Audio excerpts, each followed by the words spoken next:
British इतिहासकारों ने शिवाजी महाराज के चरित्र को नीचा दिखाने के लिए उनको लुटेरा लिखा है। आवाज़ सुनकर उसकी आंखें खुल गई। शिवाजी ने जैसे ही उसके ऊपर तलवार से वार किया, उसने अपने एक हाथ से शिवाजी की तलवार को रोक लिया। शिवाजी की सेना ने सूरत में जाकर लूट करनी प्रारंभ कर दी। नमस्कार साथियों, कैसे हैं आप? मैं योगी अरुणानंद आई फैक्टर यूट्यूब चैनल में आपका हार्दिक स्वागत करता हूं। स्वामी विवेकानंद कवि भूषण द्वारा लिखी गई शिवाजी स्तुति बैठकर गा रहे थे। शिवाजी के बारे में वह गुणगान कर रहे थे। स्वामी विवेकानंद का एक शिष्य डॉक्टर राव वहाँ पर था।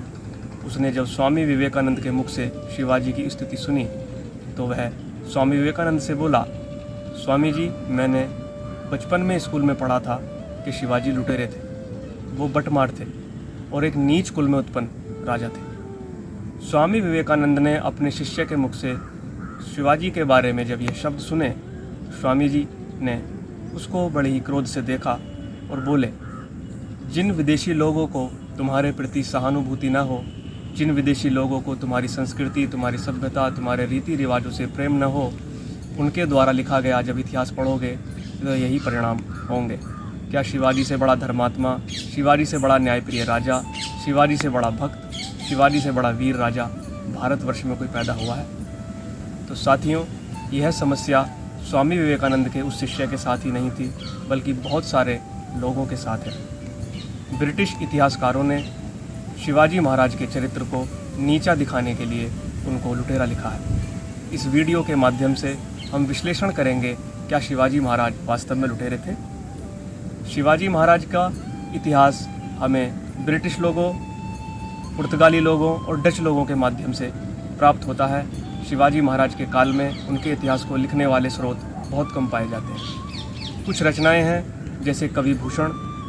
कहा जाता है कि कवि भूषण शिवाजी महाराज के राज्य में काम करते थे और उन्होंने शिवाजी चरित्र को लिखने में महत्वपूर्ण भूमिका निभाई थी। वर्तमान समय में सर जदुनाथ सरकार, कार्तिक प्रसाद, कृष्णनाथ, गंगाराम आदि ने शिवाजी चरित्र को लिखा है। इस वीडियो में हमने इन्हीं स्रोतों का सहारा लिया है। सर जदुनाथ सरकार शिवाजी के बारे में कहते हैं, शिवाजी बहुत ही चरित्रवान, कर्तव्यनिष्ठ, कर्तव्यपरायण, धर्मात्मा किस्म के व्यक्ति थे। उनके दरबार में हर व्यक्ति समान भाव से देखा जाता था। शिवाजी महाराज एक कर्तव्यनिष्ठ, धर्मनिष्ठ हिंदू होने के साथ साथ एक लड़ाके योद्धा भी थे। शिवाजी महाराज के खर्च से जहाँ मंदिर का दीपक जलता था, वहीं मस्जिद में दीपक जलाने के लिए तेल भी शिवाजी महाराज के खर्चे से ही जाता था। शिवाजी महाराज ने अपने सैनिकों को आदेश दिया हुआ था कि दुश्मन देश की स्त्रियों को, दुश्मन देश के बच्चों को, बूढ़ों को आप परेशान ना करें। तो मित्रों, क्या एक लुटेरे के अंदर ऐसी विशेषताएं पाई जाती हैं? क्या एक लुटेरा इन विशेषताओं के साथ जी सकता है? क्या एक लुटेरा इतना बड़ा साम्राज्य इन विशेषताओं के साथ खड़ा कर सकता है? शिवाजी महाराज के बारे में एक बहुत महत्वपूर्ण घटना बताई जाती है।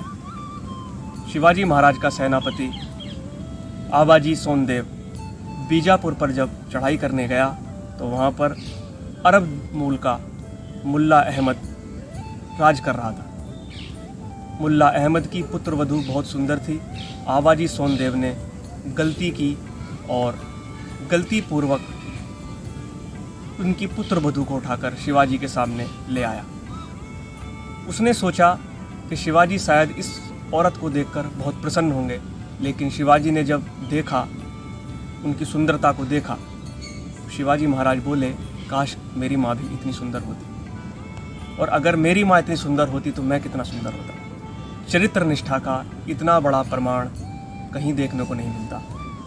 उस काल में दूसरे देशों के राजा बच्चों को प्रताड़ित करते थे, निर्दोष लोगों को प्रताड़ित करते थे और दुश्मन देश की स्त्रियों को उठाकर अपहरण करके ले जाते थे, क्योंकि वह काल औरंगजेब का काल था। तो साथियों, शिवाजी की इस विशेषता को देखते हुए कट्टर मुस्लिम लेखक सफ़ी खान ने लिखा था कि काफिर मर गया, लेकिन उसके अंदर चरित्र निष्ठा और पर स्त्री के प्रति सम्मान की भावना बहुत अधिक थी। शिवाजी महाराज के बारे में कुछ लोगों को यह भी भ्रम है कि शिवाजी महाराज एक कट्टर हिंदू थे जिनके काल में मुस्लिम लोग प्रताड़ित होते थे।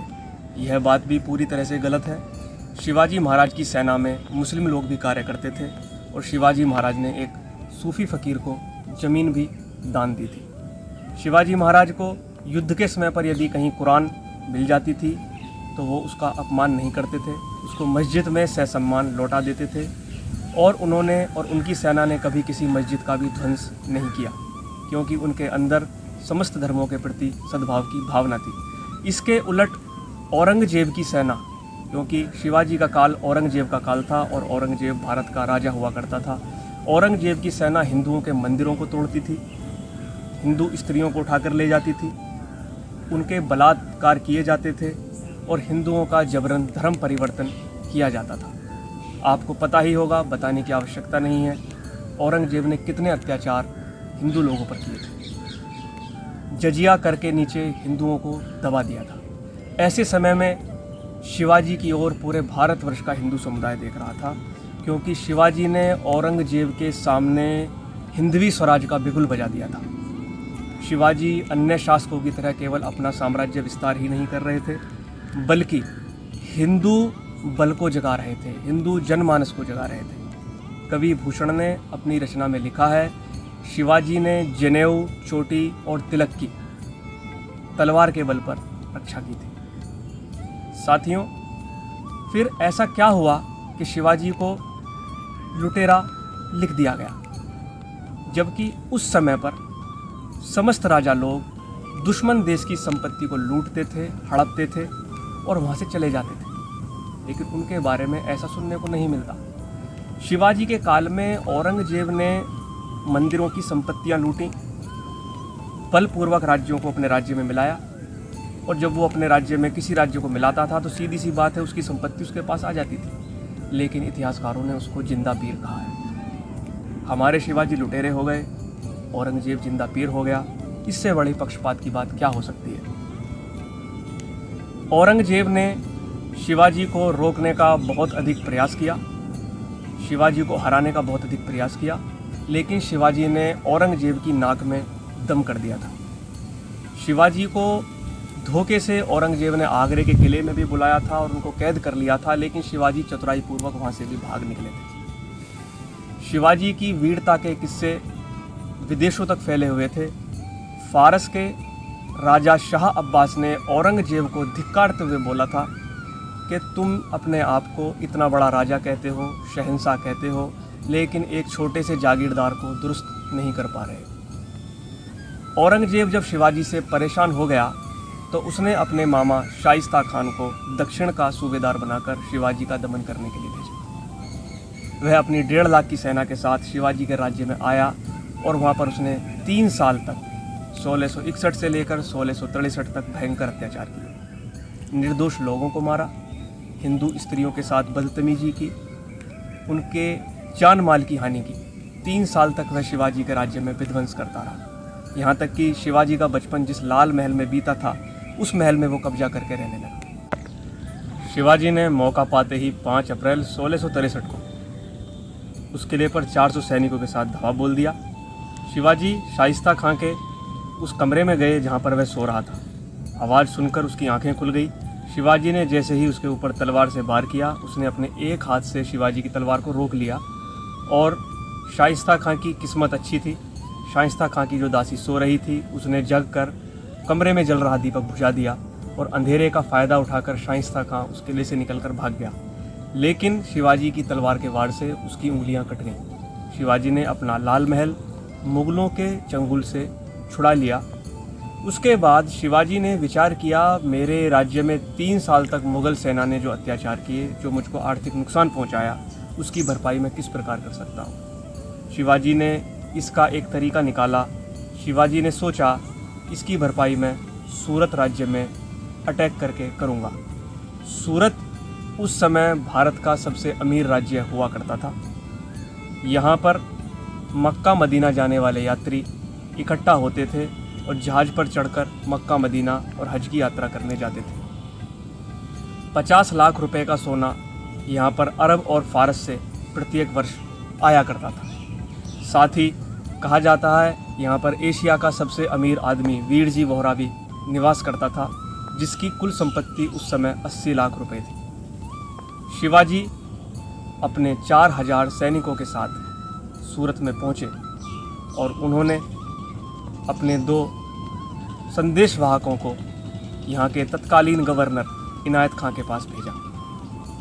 संदेशवाहकों ने शिवाजी महाराज का संदेश इनायत खां और यहाँ के 3 अमीर व्यक्तियों, जिनका नाम वीरजी वोहरा, हाजी जाहिद बेग और हाजी कासिम था, उनको कह सुनाया। शिवाजी ने उनको संदेश में कहा था कि मैं यहाँ पर किसी को हानि पहुँचाने नहीं आया हूँ।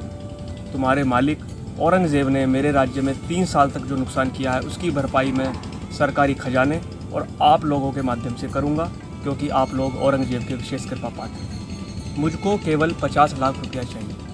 50 लाख रुपया लेकर मैं किसी को बिना हानि पहुँचाए यहाँ से चला जाऊँगा। लेकिन उन लोगों ने शिवाजी के संदेश को हल्के में लिया और उनका कोई जवाब नहीं दिया। जब शिवाजी को कोई उनकी तरफ से जवाब नहीं मिला, शिवाजी ने अपनी सेना को आदेश दिया कि वो सूरत में जाकर लूट करें। शिवाजी की सेना ने सूरत में जाकर लूट करनी प्रारंभ कर दी।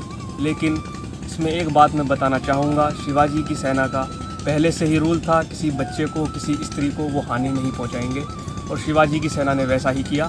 हालांकि शिवाजी के आने की खबर सुनकर पहले ही सूरत को छोड़कर लोग चले गए थे। अमीर लोग सूरत के किले में जाकर छिप गए थे। इसके बाद सन 1670 में भी शिवाजी ने अपनी सेना के साथ सूरत पर धावा बोला था और 66 लाख रुपए की धनराशि प्राप्त की थी। मित्रों, इस विश्लेषण को सुनने के बाद आप एक निर्णय अवश्य ही कर पाएंगे, शिवाजी का उद्देश्य किसी को नुकसान पहुंचाना अथवा नाजायज़ लूटपाट करना नहीं था। शिवाजी को औरंगज़ेब की सेना ने बहुत नुकसान पहुंचाया था, उनके लोगों पर अटैक बोला था, उनके राज्य में आर्थिक नुकसान पहुंचाया था। उसकी भरपाई करने के लिए शिवाजी सूरत आए थे और सूरत के गवर्नर ने जब उनकी संधि नहीं मानी, उनकी बात नहीं मानी, तो उनको यह कदम उठाना पड़ा। उस समय के सारे राजा यही कार्य करते थे। अगर शिवाजी लुटेरे थे तो अकबर कौन था, औरंगज़ेब कौन था, सिकंदर कौन था, चंद्रगुप्त मौर्य कौन था। सभी राजाओं ने एक दूसरे राज्य पर धावा बोलकर वहाँ की संपत्ति को हड़पा था और ये उस समय नियम हुआ करता था।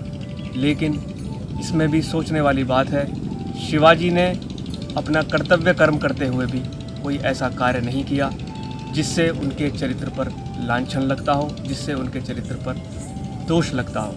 इसलिए शिवाजी लुटेरे नहीं थे। शिवाजी हिंदवी स्वराज की स्थापना करने के लिए वह सारे कार्य कर रहे थे जो उनके लिए उस समय पर आवश्यक था। साथियों, अगर यह वीडियो आपको पसंद आया हो तो लाइक करें, शेयर करें, चैनल को सब्सक्राइब करें और नीचे दिए गए बेल बटन के आइकन पर क्लिक करें ताकि आने वाले सभी नए वीडियो आपको समय पर मिलते रहें।